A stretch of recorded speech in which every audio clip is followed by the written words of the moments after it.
પૂર્વ પ્રમુખ Arjun Patel advocate, Rajkot bar association. આગામી 2026ની રાજકોટ બાર એસોસિએશનની ચૂંટણી આવી રહી છે।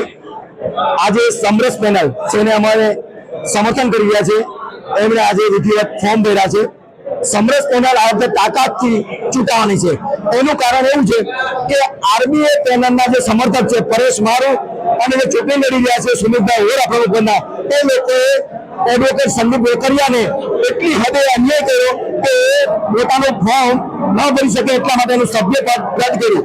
એના કારણે સમગ્ર જુનિયર વકીલોમાં અને ખાસ કરીને પાટીદાર વકીલોમાં એટલો બધો આક્રોશ છે કે આને બદલે અમે આ ચૂંટણીમાં જરૂરથી લેશું અને તાકાતપૂર્વક આ બદલે લેશું।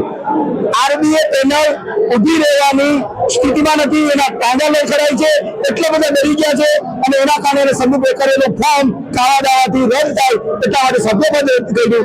એ સભ્યપદ રદ થતા એને ચેલેન્જ કરવામાં આવ્યું। બાર કાઉન્સિલ ઓફ ગુજરાતે એની સામે સ્ટે આપ્યો છે અને સંદીપ વેકરિયા ચૂંટણી લડી રહ્યા છે। એ જ મારો મોટામાં મોટા વિજય છે। 19 તારીખે રાજકોટના વકીલો આરબી પેનલના ગાળ ઉપર એવો કચકચતો તમાચો મારવાના છે કે જિંદગીભર એ ચૂંટણી લડવાનું નામ નહીં લે।